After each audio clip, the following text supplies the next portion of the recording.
ဒီလိုမျိုးသမင်းပေါင်းတစ်ပွဲကို3500ကျပ်ထဲနဲ့စားလို့ရပြီးတော့နှစ်ပေါင်း20ကျော်တန်းရှိတဲ့ကြောင်မြောင်းတွေကဝတ္ထုသမင်းပေါင်းဆိုင်လေးမှာသွားစားမှာလို့ဖြစ်ပါတယ်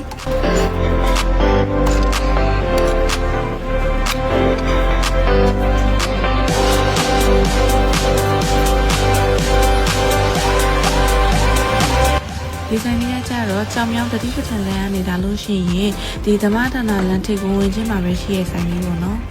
ဒီဆိုင်ထူးခြားချက်လေးကကြတော့ဒီလိုမျိုးထမင်းပေါင်းကိုအသီးရွက်ကော်ရီချိုချိုလေးရဲ့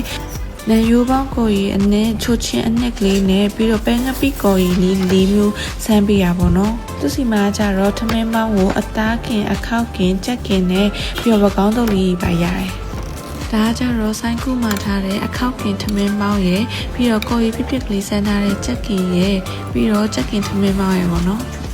သူရဲ့အခောက်ပြန်ထမင်းပေါင်းဆိုလို့ရှိရင်ဒီအခောက်သားကျွတ်ကျွတ်ကလေးကိုမှအသားကလည်းနုနုအီအီလေးနဲ့တော်တော်လေးစားလို့ကောင်းတယ်ပြီးတော့ထမင်းဆိုလို့ရှိရင်လည်းဒီလိုမျိုးဆန်လုံးကဆင်းပြီးတော့ကော့နေရ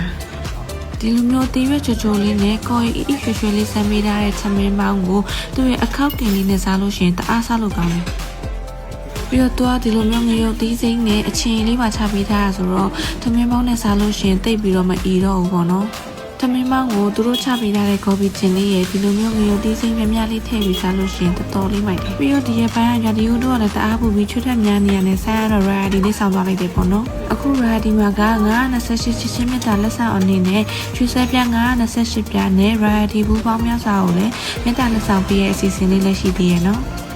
ဒါလေးကကြတော့ချက်ကင်ချွတ်ချွတ်ရွရွလေးပါတယ်ချက်ကင်ထမင်းမောင်လေးပေါ့နော်သူ့ရဲ့ချက်ကင်လေးရလေနူနူအီလေးနဲ့ဒီထမင်းပေါင်းလေးနဲ့လည်းစားလို့ရှိရင်တအားလိုက်တယ်ပြီးတော့ချက်ကင်ကိုလေးဒီလိုမျိုးပဲငပိကော်ရီဆွဆွလေးဆန်းတာမျိုးလေးကိုဒီလိုတပွဲချင်းစီမှာစားလို့လည်းရတယ်ဆိုင်ရတော့အသားများများလေးစားချင်တာနဲ့ဒီလိုမျိုးချက်ကင်တပွဲတီးတန်းထပ်มาလိုက်တာပေါ့နော်သူ့ရဲ့ထမင်းပေါင်းကကြတော့ဗာနဲ့ပဲဆက်ဆက်တပွဲကို3500ပေါ့နော်သမင်းပေါင်းစားလို့ရှိရင်တပွဲနဲ့ဘယ်တော့မှပိုင်းမွားတဲ့ဆိုင်လုံးလိုလိုတွေအတွက်ကကြတော့လိုက်ပွဲလေးပါမှာပဲအဆင်ပြေရပေါ့နော်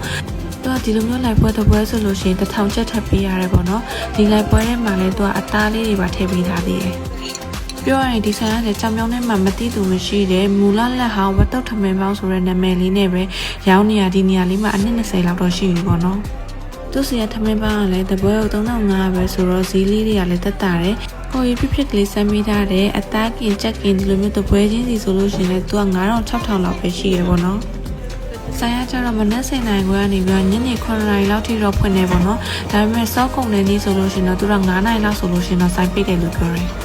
ဆိုင်လိပ်စာလေးကတော့ဓမ္မဌာနလမ်းနဲ့ဇောတိကလမ်းတောင်နားလေးမှာပါဒါဆိုရင်တော့ဆိုင်နောက် vlog ဒီမှာပြန်တွေ့ပါမယ်အားလုံးပဲတတာ